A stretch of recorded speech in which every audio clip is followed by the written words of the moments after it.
দিকে দিকে চারদিকে নজর পেহেলগাম হামলার পাল্টা প্রত্যাঘাত ভারতের। কিন্তু এরই মাঝে ভারত পাক যুদ্ধ আবহে সাইবার হুমকি, সাইবার ওয়ারফেয়ার একটি নীরব যুদ্ধক্ষেত্র। পাকিস্তানের নাপাক অবস্থান, সাইবার হামলার ছক, হোয়াটসঅ্যাপ মেসেজ বা কলের মাধ্যমে হামলার ছক, সোশ্যাল মিডিয়ায় মুহুর্মুহু আছড়ে পড়ছে পোস্ট। ভারত পাক যুদ্ধ আবহে এবার সাইবার হুমকি, রীতিমতো উদ্বেগের অপারেশন সিন্দুর একদিকে চলছে, নজর থাকছে ভারতের প্রত্যাঘাতের। কিন্তু এরই মাঝে এবার সাইবার হ্যাক, প্রতারণা, সাইবার প্রতারণার এক প্রবল সম্ভাবনা তৈরি হচ্ছে। মুহুর্মুহু আছড়ে পড়ছে পোস্ট, হোয়াটসঅ্যাপ, সোশ্যাল মিডিয়ায় পোস্টগুলির সত্যতা নিয়ে উঠছে প্রশ্ন। পোস্টের মাধ্যমেই লুকিয়ে থাকতে পারে ভাইরাস। সাইবার হুমকি থেকে সতর্ক থাকার সময় এসেছে। ভারত পাক যুদ্ধ আবহে অপারেশন সিন্দুরের নানা ভিডিওর কথা বলে বহু লিঙ্ক, বহু পোস্ট, যে পোস্টের মধ্যেই সাইবার অপরাধ লুকিয়ে রয়েছে এমনটাই বিশেষজ্ঞদের পর্যবেক্ষণ। সাইবার ওয়ারফেয়ার একটি নীরব যুদ্ধক্ষেত্র। এবার সাইবার প্রতারণা, সাইবার হুমকির মধ্যে সাধারণ মানুষ পড়ার এক প্রবল সম্ভাবনা। একদিকে ভারত পাক যুদ্ধের আবহে পেহেলগাঁও হামলা 22 এপ্রিল, তার পাল্টা প্রত্যাঘাত ভারতের। আর এরই মাঝে এবার এই সাইবার নিয়ে কতটা সতর্কতা প্রয়োজন, কি কি সম্ভাবনা সাইবার হুমকি, সাইবার প্রতারণার, এই মুহূর্তে আমাদের সঙ্গে সাইবার বিশেষজ্ঞ সন্দীপ সেনগুপ্ত সরাসরি রয়েছেন চারটে চতুষ্কোণে। সন্দীপবাবু, স্বাগত আপনাকে। সন্দীপবাবু, আমি প্রথমেই জানতে চাইছি যে কিছুদিন আগেই দেখা যাচ্ছিল যে স্বরাষ্ট্র মন্ত্রকের, প্রতিরক্ষা মন্ত্রকের কর্মীদের বিভিন্ন ID, password, log in digitally hack করার একটা চেষ্টা চলছিল, এমন সতর্কতার বার্তা এসেছিল। আর এবার দেশ জুড়ে এই যুদ্ধক্ষেত্র, যুদ্ধ আবহ, ভারতের প্রত্যাঘাত পেহেলগাম হামলার পাল্টা, এই পরিস্থিতিতে সাধারণ মানুষকে কৌতূহলী আগ্রহবশত বিভিন্ন ভিডিওর লিঙ্ক শেয়ার করে তার মধ্যে থেকে সাইবার অপরাধ লুকিয়ে থাকার যে আশঙ্কা তৈরি করা হচ্ছে, কি কি সম্ভাবনা, কি কি পরিস্থিতি এখনো পর্যন্ত আপনার পর্যবেক্ষণ? দেখুন, এই এখন মানুষের মনে প্রচুর উৎসাহ যে বা কৌতূহল যে আমাদের যে বর্ডারে এরকম যুদ্ধটা, বা আমি বলবো যুদ্ধ চলছে কি চলছে না, এটা ডিটেলসে এখনো পুরোপুরি পরে জানা যাবে। কিন্তু এই আপডেটটা নিয়ে মানুষের মনে প্রচুর কৌতূহল আছে। এইবার এইখানে দাঁড়িয়ে যদি মানে কোনো ভিডিও বা লিঙ্ক বা কিছু আমাদের হোয়াটসঅ্যাপে পাঠানো হয়, মানুষ কিন্তু সঙ্গে সঙ্গে সেখানে ক্লিক করছে। এবার এই যে লিঙ্ক বা ভিডিও বা কোনো ডকুমেন্ট, এগুলো কিন্তু পুরোপুরি মানে ম্যাক্সিমামই ফেক নিউজ। প্রপার চ্যানেল, মানে ধরুন আপনাদের মতো প্রপার চ্যানেল যদি না ফলো করে হোয়াটসঅ্যাপ মানুষ ফলো করে, তাহলে কিন্তু প্রতারিত হওয়ার একটা সম্ভাবনা আছে। কারণ এই লিঙ্কগুলো যে মুহূর্তে ক্লিক করবে, সঙ্গে সঙ্গে সেখান থেকে কিন্তু একটা ম্যালওয়্যার চলে আসার একটা প্রবাবিলিটি আছে। এবং কালকে যদি কোনো ফাইল ডাউনলোড করে, স্পেশালি কোনো অ্যান্ড্রয়েডে যদি APK ফাইল ডাউনলোড করে, বা যদি কোনো ল্যাপটপ বা ডেস্কটপ থেকে .exe ফাইল ডাউনলোড করে, শুধু তাই নয়, একটা কোনো ওয়েবসাইটে গিয়ে একটা লিঙ্ক ক্লিক করলো, সেই ওয়েবসাইটে গেলেও কিন্তু সেখান থেকে কোনো ম্যালওয়্যার অটোমেটিক কিন্তু তার মেশিনে ডাউনলোড হয়ে যেতে পারে। তো সেইখানে আমি মানুষকে বলবো যে কখনোই এই ধরনের অ্যাটাচমেন্ট বা ফাইল বা ভিডিও ক্লিক না করতে, বেশ কয়েকদিন এখন একটু ওয়েট করতে।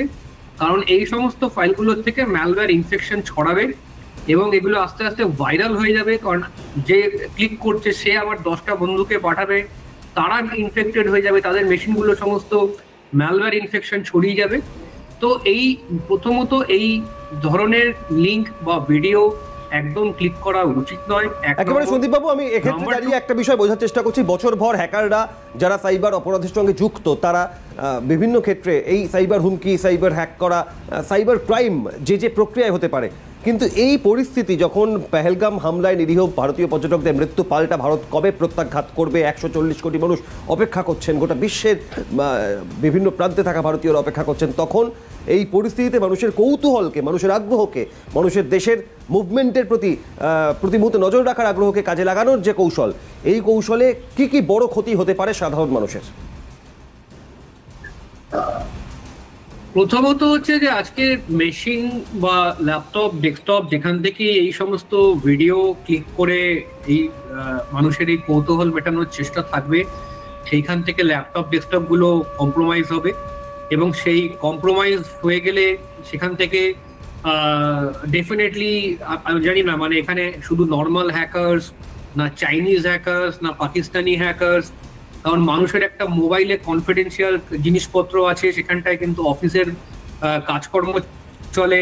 ইনফ্যাক্ট কালকে যদি আমি কোনো ডিফেন্স প্রজেক্টের মধ্যে যুক্ত থাকি, যে হয়তো ভেন্ডার আমি কোনো একটা ডিফেন্সের কাজে হয়তো যুক্ত আছি, সেইখানে আমার মোবাইলটা যদি কম্প্রোমাইজ করতে পারে, সেখান থেকে প্রচুর তথ্য কিন্তু ডিফেন্সের সেখান থেকে বেরিয়ে যেতে পারে। শুধু তাই নয়, আরেকটা খুব বড় যেটা ডিফেন্স থেকে বলেছে, যে আপনারা যদি কোনো রাস্তার মধ্যে কোনো আর্মি মুভমেন্ট দেখেন, সেইগুলো প্লিজ সোশ্যাল মিডিয়াতে পোস্ট করবেন না, কারণ এই সোশ্যাল মিডিয়ার থেকে কিন্তু আর্মি মুভমেন্ট বা কোনো রকম যদি আমাদের ইন্টারনাল মুভমেন্ট গুলো কিন্তু বাইরের যারা পাকিস্তানি হ্যাকার্স আছে তারা কিন্তু এখান থেকে জানতে পেরে যাচ্ছে, তারা কিন্তু আপ টু ডেট হয়ে যাচ্ছে যে এইখান থেকে একটা আর্মি মুভমেন্ট হচ্ছে বা এখান থেকে কোনো একটা কিছু পাস করা হচ্ছে।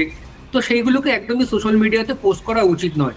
আর 3 নম্বর যেটা আরেকটা আমি কয়েকদিন আগে বলেছিলাম, যে বিভিন্ন স্কুল কলেজের ওয়েবসাইট গুলো যে হ্যাক হচ্ছে, সেই ডেটাবেস গুলো কিন্তু এদের কাছে চলে যাচ্ছে, সেখান থেকে কিন্তু এরা বিভিন্ন হোয়াটসঅ্যাপের মধ্যে প্রোপাগান্ডা ভিডিও চালাবে। শুধু তাই নয়, কিছু ডাইরেক্ট ওখান থেকে লিঙ্ক বা এই সমস্ত নিজেরাই ভিডিও বানিয়ে বানিয়ে সব পাঠিয়ে দেবে, সেখান থেকে মানুষের কাছে এরা আরো বেশি মানে এই মোবাইলগুলো কম্প্রোমাইজ করবে। এবং যদি WhatsApp mobile number email ID গুলো এই স্কুলের ডেটাবেস গুলো থেকে পেয়ে যায়, স্কুল কলেজের সাইটগুলোকে হ্যাক করে, তারা ওখান থেকে কিন্তু রিক্রুটমেন্টও করতে পারে।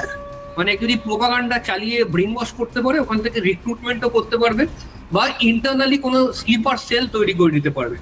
এইগুলো খুবই ভয়ঙ্কর। আমার মনে হয় এই জিনিসগুলো একটু মাথায় রাখা উচিত, স্কুল কলেজের সাইটগুলোকে একটুখানি সুরক্ষিত করা উচিত এবং অতিরিক্ত কৌতূহল থেকে সুরক্ষিত করা উচিত। সন্দীপবাবু, আমরা দেখেছিলাম কিছুদিন আগেই বাংলার বুকে অন্তত এই ট্যাব কেলেঙ্কারি কাণ্ড থেকে শুরু করে বহু ক্ষেত্রে বহু এই হ্যাক করা থেকে শুরু করে বিভিন্নভাবে কারচুপির ঘটনা, আর তার পাশাপাশি সাইবার অপরাধ, নাইজেরিয়া সহ বিভিন্ন ভিন দেশের মানুষের প্রতারণার ফাঁদে এই সাইবার ক্রাইমের জালে পড়ে বহু মানুষ যারা নিঃস্ব হয়েছেন, যারা বহু ক্ষয়ক্ষতির সম্মুখীন হয়েছেন।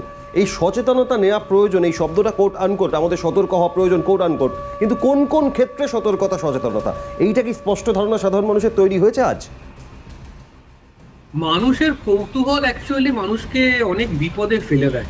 তো সেইখানে দাঁড়িয়ে এক তো ক্যাজুয়াল নেচার, আর তার মধ্যে অতিরিক্ত কৌতূহল, এই মোমেন্টে দাঁড়িয়ে এইখানে যদি কোনো যুদ্ধের পরিস্থিতি তৈরি হয়, সেটা একদমই মানে ভালো কিছু নয়। সেইটাকে কোনোদিনই এন্টারটেনমেন্ট হিসেবে নেওয়া উচিত নয় এবং তার জন্য অতিরিক্ত কৌতূহল ডেকে নিজের ঘরের মধ্যে যুদ্ধটাকে টেনে আনাটাও একদমই উচিত কাজ নয়। তো আমি ওটাই বলবো যে কৌতূহলটা দমন করুন, কাউকে এই হোয়াটসঅ্যাপে সেগুলো ফরওয়ার্ড করবেন না, কারণ অনেক সময় ফেক নিউজকে ফরওয়ার্ড করে আরো ডিস্টার্ব করে দিচ্ছেন, আরো বেশি ভয় ছড়িয়ে দিচ্ছেন। এমন এমন সমস্ত খবর যাচ্ছে যেগুলো আদৌ সত্যি নয়। খবর চেক করার থাকলে প্রপার নিউজ চ্যানেল, যেমন আপনাদের যেরকম চ্যানেল সেরকম চেক করুন, এখানে একদম ঠিক খবরটা পাবেন। আর নাম্বার 3 হচ্ছে যে যার কাছে যে ডেটা বা তথ্য আছে সেগুলোকে সব সোশ্যাল মিডিয়ায় তুলবেন না। বাকি পাকিস্তানি হ্যাকার বা পাকিস্তানি সেনাবাহিনীর কাছে এমন কিছু ইনফরমেশন কনফিডেন্সিয়াল পৌঁছে দেবেন না আপনার লোকালিটির থেকে, যেগুলো আপনি ভাবছেন হয়তো আমি খুব মানে এটা দারুণ একটা ভাইরাল হয়ে গেলাম, কিন্তু you are actually exposing information. আর একটু যদি কৌতূহলটা কমিয়ে বা প্রপারলি চেক করে যে ফেক নিউজ আর কোনটা ফেক নয়, আমার মনে হয় এইখান থেকে অনেকটা আপনারা সাইবার ক্রাইম থেকে আপনারা রেহাই পাবেন। এটা রেহাই পাওয়ার প্রশ্নে আমি আরেকটা বিষয় একটু সন্দীপবাবু বোঝার চেষ্টা করি, যে আর্থিক প্রতারণার ফাঁদে পড়া হোক বা এই ম্যালওয়্যার ভাইরাসের মতো বিভিন্ন হ্যাকারদের কবলে পড়ে অন্যান্য তথ্য হ্যাকাররা কালেক্ট করে নেওয়া একজন ব্যক্তির বা একটা প্রতিষ্ঠানের, এক্ষেত্রে দাঁড়িয়ে যে লিঙ্কগুলো পাঠানো হয় বিভিন্ন ক্ষেত্রে, সেটা টেক্সট মেসেজের মারফত বা হোয়াটসঅ্যাপে বা অন্য কোনো মাধ্যমে, সেই লিঙ্ক ক্লিক না করলে যাই মেসেজ পাঠাক না কেন, যেভাবেই পাঠাক না কেন, কোনোভাবে কোনো আর্থিক বা অন্য কোনো প্রতারণার শিকার কোনো ব্যক্তি হওয়ার কোনো সম্ভাবনা থাকে না তো? কারণ যদি লিঙ্ক ক্লিক না করা হয়, আমাকে 1000টা লিঙ্ক পাঠাক, আমি ক্লিক করব না, তাহলে কি কোনো সম্ভাবনা থাকে? না, দেখুন এখানে একটা জিনিস কিন্তু বুঝতে হবে যে আপনি কিন্তু জামতারার এগেনস্টে লড়ছেন না, আপনি লড়ছেন স্টেট স্পন্সর্ড টেররিস্টদের এগেনস্টে। যেখানে খুব হাই লেভেল টেকনিক্যাল মানুষজন ইনভলভ। এটা কিন্তু স্কুল ড্রপ আউট ক্রিমিনাল নয়, এখানে একজন পিএইচডি হোল্ডার থাকতে পারে, এখানে একজন সায়েন্টিস্ট থাকতে পারে। সুতরাং এদের যে লিঙ্ক পাঠাচ্ছে, যে ভিডিও পাঠাচ্ছে, সেগুলো কিন্তু অনেক সফিস্টিকেটেড, যেটা আপনি কিন্তু এতদিন অবধি এটাতে আপনারা অভ্যস্ত নন। সুতরাং এইখানে যে সমস্ত সফিস্টিকেটেড লিঙ্কগুলো আসছে বা যে টেকনোলজি ব্যবহার হচ্ছে, সেটা কিন্তু অনেক ভয়ানক। সেইখানে দাঁড়িয়ে আমার মনে হয় যে একটু বেশি সাবধান হওয়া উচিত।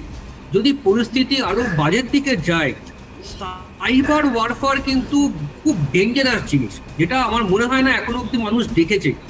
তো এই যে সাইবার ওয়ারফেয়ার যদি চালু হয়, সেখানে কিন্তু মানুষ, এন্টায়ার ইন্ডিয়ার জনসংখ্যা এটার উপর এফেক্টেড হবে। কারণ আমরা ডিজিটাল ইন্ডিয়া করছি, সেইখানে আমরা কিন্তু অতটা রেডি নই, আমাদের কিন্তু অনেক ভালনারেবিলিটি আছে, আমাদের অনেক অ্যাওয়ারনেসের প্রবলেম আছে।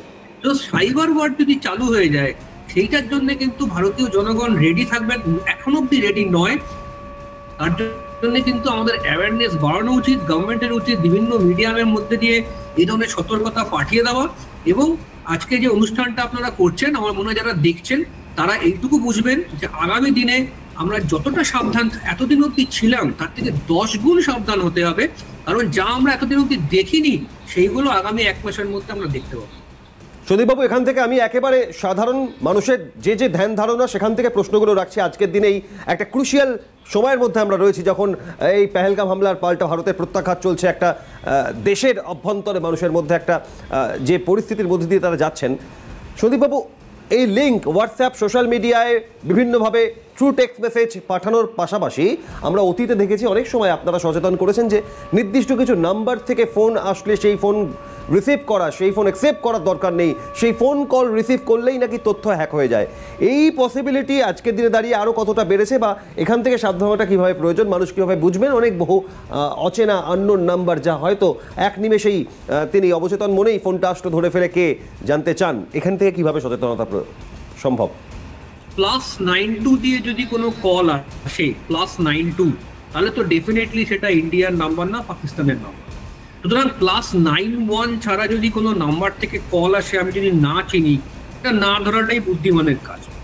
এবার মিস কল থেকে ফোন হ্যাক হয়ে যাবে, এটা করতে গেলে একটু সফিস্টিকেটেড ধরনের টেকনোলজি লাগে, আমি নামটা বলছি না, কিন্তু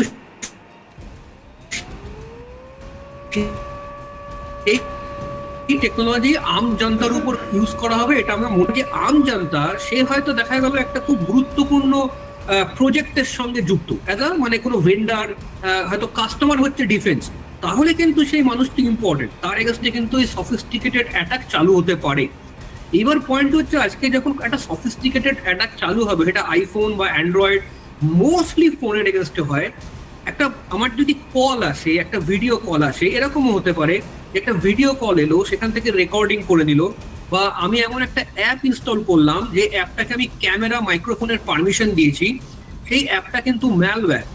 সেই অ্যাপটা আজকে যখন আমরা অ্যাপগুলো ইনস্টল করছি, পরিষ্কার দেখিয়ে দিচ্ছে যে কি অ্যাক্সেস নেওয়া হচ্ছে। যদি ক্যামেরা বা মাইক্রোফোনের অ্যাক্সেসটা নিয়ে নেয়, তাহলে তো আমার আশেপাশে কি কথা হচ্ছে সেটাও তো শুনতে পারবে।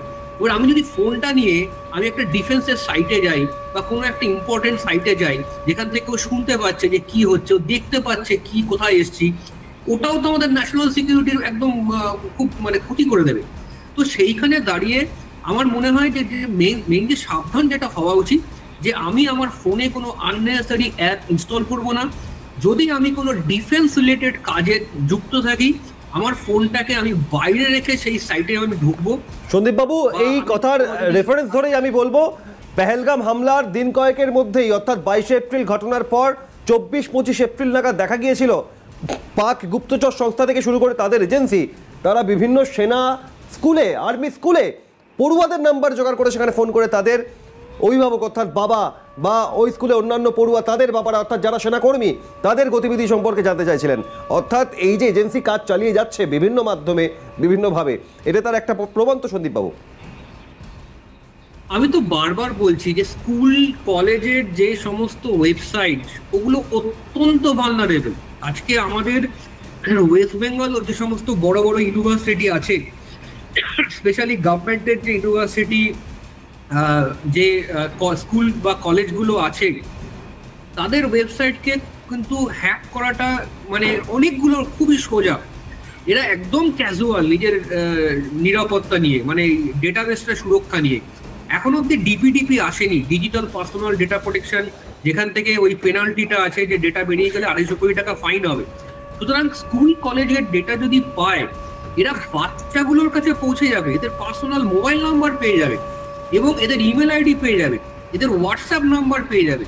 তারপর কন্টিনিউয়াস তাদেরকে যদি ওরা যোগাযোগ করার চেষ্টা করে, আমি লাখখানেক বাচ্চাকে যদি যোগাযোগ করে, তার মধ্যে আমাদের কিছু বাচ্চা তো ইনফ্লুয়েসড হয়ে যাবে এবং তাদেরকে যদি একটা কিছু মানে ব্রেইন ওয়াশ করে দেয়, ওরা সারা দেশের বিভিন্ন জায়গায় স্লিপার সেল বানিয়ে দেবে।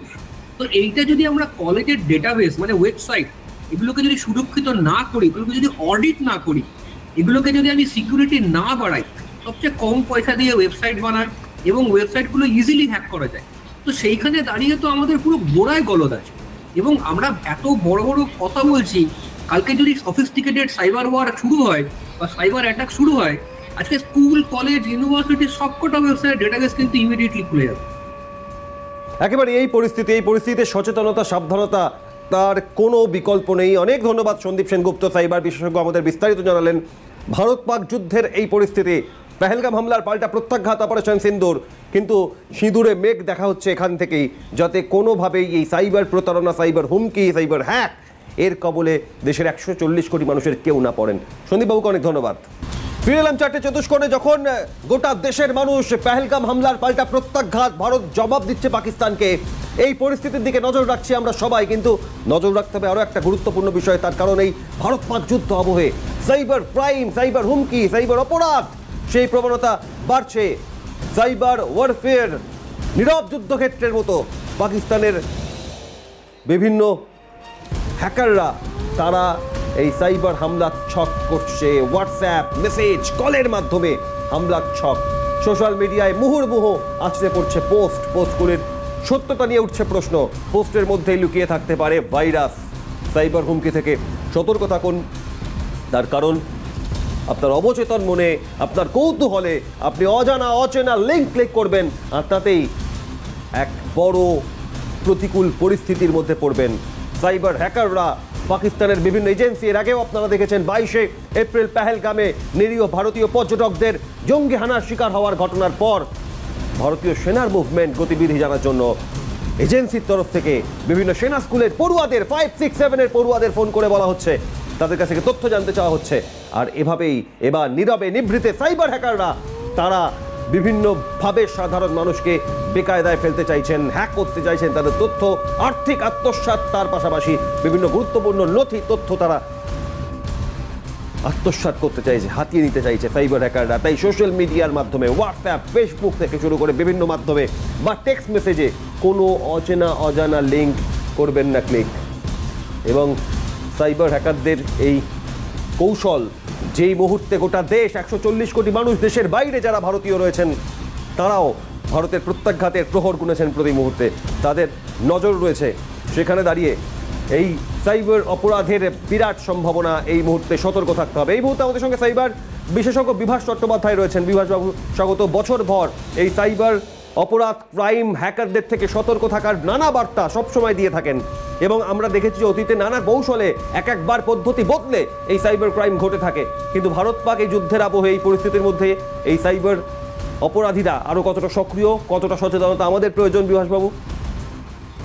দেখুন, পাকিস্তানের কিন্তু পুরনো রেকর্ড আছে। আমরা পাকিস্তানের ফ্রন্ট লড়াইটা নিয়ে খুব আলোচনা করি যে ওরা ইন্ডিয়ার সঙ্গে 3বার যুদ্ধ করে 3বারই হেরেছে, কিন্তু ওরা কিন্তু বহুদিন ধরে আমাদের বিভিন্ন রকমের সাইবার অ্যাটাক করছে 2007 থেকে, এবং প্রতিটাই কিন্তু আমাদের এক্সপার্টরা কিন্তু বা ডিফেন্স কিন্তু ধরেছে। এখন এক্ষেত্রে আমি যেটা শুনলাম গতকাল থেকে, যেটা শোনা যাচ্ছে একটা ইএক্সি ফাইল এবং আর একটা বোধহয় ভিডিও ফাইল একসাথে ওরা ইন্ডিয়াতে বিভিন্ন ভাবে, বিভিন্ন চ্যাট বক্সের মাধ্যমে বা বিভিন্ন ওটিটির মাধ্যমে বা বিভিন্ন পোর্টালের মাধ্যমে ভারতীয়দের কাছে স্প্রেড করার চেষ্টা করছে। এবং আমরা যদি ইএক্সি ফাইল বা এই ধরনের ফাইলগুলোকে ডাউনলোড করি, তাহলে যে কোনো সময় আমাদের সিস্টেম হ্যাক হতে পারে। এবং সিস্টেম হ্যাক হলে যেটা হবে সেটা হচ্ছে আমাদের ইম্পর্টেন্ট তথ্য, লোকেশন, যখন যুদ্ধ হয় তখন লোকেশন কিন্তু একটা ভাইটাল জিনিস, ভাইটাল ডেটা, এবং সেই ডেটাগুলো তারপর আমাদের ব্যাংকিং ডেটা বা আমাদের অ্যাকাউন্ট হ্যাক হয়ে টাকা পয়সা কনভার্ট হয়ে বেরিয়ে যাওয়া, এখন তো পাকিস্তানের ইকোনমিক অবস্থা খুব খারাপ, তো সমস্ত ক্ষেত্রে সমস্ত ড্যামেজ হতে পারে আমাদের ভারতীয়দের থ্রু দিয়ে। ওই জন্য যে লড়াইটা আর্মিরা বর্ডারে লড়ছে, আমাদের প্রতিটা ভারতীয়কে সতর্ক হয়ে কিন্তু মোবাইলে সেই লড়াইটা লড়তে হবে। অর্থাৎ আমরা কিন্তু এই আনঅথরাইজ লিঙ্ক বা যে ধরনের যে লিঙ্কগুলো বা টাইম টু টাইম যেগুলো বিভিন্ন সংস্থা আমাদেরকে জানিয়ে দিচ্ছে, সেগুলো যাতে আমরা, আর সবচেয়ে বড় জিনিস আমি যেটা বলবো আপনাদের চ্যানেলের মাধ্যমে, যেটুকু আমার এক্সপিরিয়েন্স আছে, আগামী এই 1-2 মাস যে এই যুদ্ধের আবহাওয়া, এই সময় কিন্তু ডাউনলোড করার আগে, অনলাইনে পাঠানোর আগে আননোন ব্যক্তির থেকে কোনো ফাইল পাওয়ার সময় বা কোনো রকমের ভিডিও, কোনো রকমের মেসেজ, কোনো রকমের ডাউনলোড করার মতো ফাইল, এগুলো কিন্তু মোবাইলের মধ্যে বা সিস্টেমের মধ্যে না করাই ভালো। কারণ ডেফিনেটলি সাইবার ওয়ারফেয়ার পৃথিবীতে এখন one of the biggest warfare, এবং পাকিস্তান ডেফিনেটলি সেই রাস্তা শুরু অনেকদিন আগেই করেছে, এখন হয়তো অনেক খারাপ ভাবে আরো ইয়েভাবে হবে। প্রতিটি ভারতীয়কে কিন্তু সতর্ক থাকতে হবে। এই লড়াইটা কিন্তু আর্মির নয়, লড়াইটা আমাদের প্রত্যেকের, এবং আমরা যদি একেবারে আমাদের প্রত্যেককে সচেতন থাকতে হবে। সেখান থেকে বিভাসবাবু আরো একটা বিষয়, অতীতে এই সচেতনতা বার্তা বারবার দিয়েছেন যে শুধুমাত্র সোশ্যাল মিডিয়ায়, হোয়াটসঅ্যাপে বা অন্য কোনো প্ল্যাটফর্মে ডাউনলোড নয়, লিঙ্ক ডাউনলোড নয়, অনেক সময় অনেক ফোন কলের মাধ্যমে হ্যাকাররা কাজ করে। এই ফোন কল, অজানা অচেনা নাম্বার, সেখান থেকে সতর্ক থাকার ক্ষেত্রে সর্বশেষ কি সাজেশন, পরামর্শ দেবেন? দেখুন, আমরা বারবার বলবো যে আগামী 1.5-2 মাস, আমি যেটা বলছি যে অ্যাটলিস্ট একটা মাস কি গত 15 দিন, আগামী দিনে যে চলছে, আগামী 15 দিন যেটা চারিদিকে আমরা দেখছি, তাতে করে অল ফ্রন্টে পাকিস্তান লড়াই করার চেষ্টা করবে, এবং ওরা করছে। এবং আমরা সবাই জানি টেরোরিজম থেকে আরম্ভ করে যত রকম খারাপ কাজ পৃথিবীতে হয়, সবেতেই তারা দক্ষ। তো কোনো এথিক্সের ব্যাপারটা এদের নেই, সেক্ষেত্রে ওরা যে কোনো ফ্রন্টে আমাদেরকে অ্যাটাক করতে পারে। এবং সেক্ষেত্রে আরেক ধরনের জিনিস আসতেই পারে, সেটা হচ্ছে যে ধর্মীয় ভাবে কেউ উস্কে দিয়ে তার যে লড়াইটা, ফেক নিউজ ছড়ানো বা বিভিন্ন রকমের জেহাদিমূলক তথ্য মানে স্প্রেড করা, এটাও কিন্তু আগামী দিনে বিভিন্ন অ্যাপের মাধ্যমে, পোর্টালের মাধ্যমে ওরা করবে, যাতে আমাদের মধ্যে একটা ডিভাইড অ্যান্ড রুল। যদিও 140 কোটি মানুষ এখন পুরোপুরি ইউনাইটেড এই পাকিস্তানের এই পেহেলগামের ইস্যুর পর থেকে, কিন্তু তবুও সতর্ক আমাদের এখানেই থাকতে হবে। আর ফোন কলের ক্ষেত্রে ডেফিনেটলি যদি ওটিটি কল হয় বা নেট কল হয়, আমাদের রেগুলার বেসিসে আমরা যাদের সঙ্গে কমিউনিকেশন করি, যাকে আমরা চিনি, সেই কলগুলোই করা উচিত। আদারওয়াইজ কিন্তু যে কোনো সময় হানি ট্র্যাপ থেকে আরম্ভ করে বিভিন্ন ক্ষেত্রে আমরা, বিশেষ করে সরকারি কর্মচারীরা যারা ইকোনমি বা বিভিন্ন দেশের গুরুত্বপূর্ণ রিসোর্স ঘাটাঘাটি করে, তাদেরকে কিন্তু আরো সতর্ক থাকতে হবে, এবং তারা যেন সরকারি কাজে বা কোনো কাজে তাদের মোবাইল ফোনটা ব্যবহার করা, যেটা যদি ব্যবহার করে বা ডিভাইস ব্যবহার করে, তারা যেন ইন্টারনেট ব্যবহার করার সময় পরিচিত বৃত্তের বাইরে 15 দিন না বেরোয়। অনেক ধন্যবাদ। বিভাস চট্টোপাধ্যায়, সাইবার বিশেষজ্ঞ, ছিলেন আমাদের সঙ্গে ফোনে।